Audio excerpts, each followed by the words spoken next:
الحمدللہ، جیسا کہ ہم سب کو پتہ ہے کہ یہ رمضان المبارک کا مہینہ ہے اور ہم مسلمانوں کے لیے بہت خاص ہے۔ اسی حوالے سے آج ہم کچھ سوالات کوئین سے کریں گے۔ تو کوئین، میرا پہلا سوال سورۃ البقرہ کی اس آیت کے متعلق ہے جس میں اللہ تعالیٰ نے روزے فرض کرنے کے بعد روزے کا مقصد تقویٰ بتایا ہے۔ تقویٰ یعنی اللہ تعالیٰ سے ڈرنا۔ اللہ تعالیٰ تو بہت زیادہ محبت فرمانے والا ہے، پھر اللہ سے ڈرا کیسے جائے؟ آپ نے بہت اچھا سوال کیا۔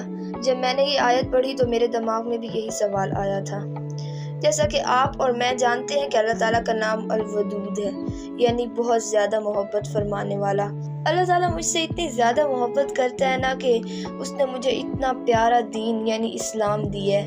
پتہ ہے مجھے آج تک اسلام میں کبھی بھی کوئی ایسی بات نظر ہی نہیں آئی جس میں میرا فائدہ نہ ہو۔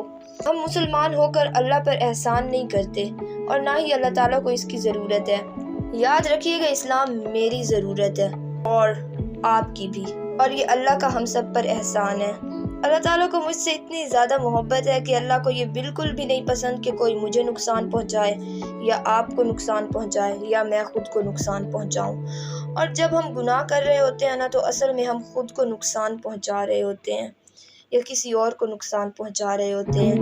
یقین نہیں آتا تو پڑھیں سائنس، کھولیں کتابیں، آپ کو پتہ چلے گا کہ نماز نہ پڑھ کر آپ جسمانی طور پر خود کو کتنا نقصان پہنچا رہے ہوتے ہیں، اور روزہ رکھنے کے یعنی کہ فاسٹنگ کے کتنے فوائد ہیں، جا کے گوگل کریں ذرا، آپ کو پتہ چل جائے گا۔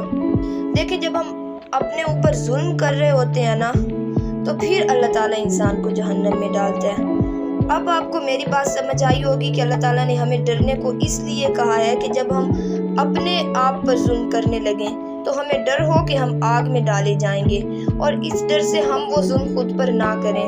میں اسی حوالے سے آپ کو سورۃ یونس آیت نمبر 44 کا ترجمہ بھی بتا دیتی ہوں تاکہ آپ کو مزید اچھے سے بات کی سمجھ آ جائے۔ اللہ تعالیٰ کا ارشاد ہے کہ حقیقت یہ ہے کہ اللہ تعالیٰ لوگوں پر بالکل بھی ظلم نہیں کرتا، بلکہ لوگ خود اپنی جانوں پر ظلم کرتے ہیں۔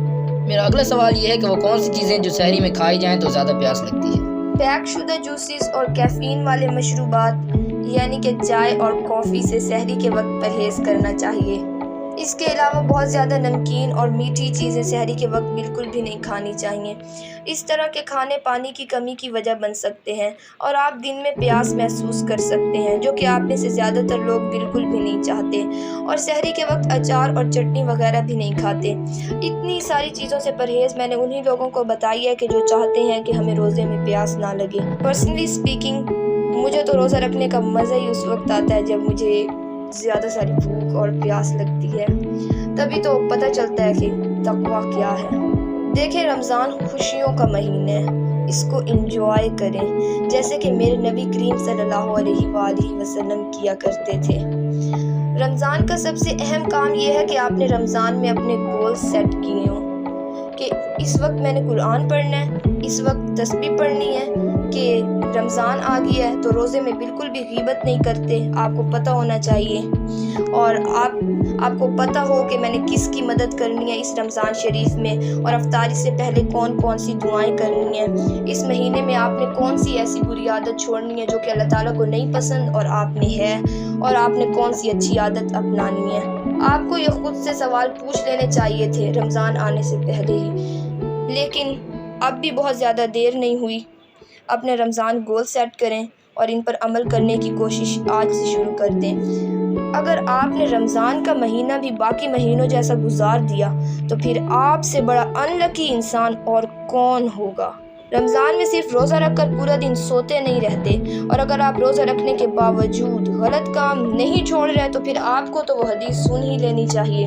میرے نبی کریم صلی اللہ علیہ وآلہ وسلم نے فرمایا کہ جو شخص روزہ رکھنے کے باوجود جھوٹی یعنی بری بات کہنا اور اس پر عمل کرنا نہ چھوڑے تو اللہ کو اس کا کھانا پینا چھوڑنے میں کوئی دلچسپی نہیں۔ دیکھیں اپنے دن کو کہ کون کون سے غلط کام روزہ رکھنے کے باوجود جاری ہیں۔ کہیں آپ رمضان کے نام پر آئے ہوئے ڈرامے تو نہیں نہ دیکھ رہے، کہیں آپ کام چوری تو نہیں کر رہے، اور یہ بھی سوچ لیں کہ دن میں کب کون سا نیک کام کرنا ہے۔ Thanks for watching.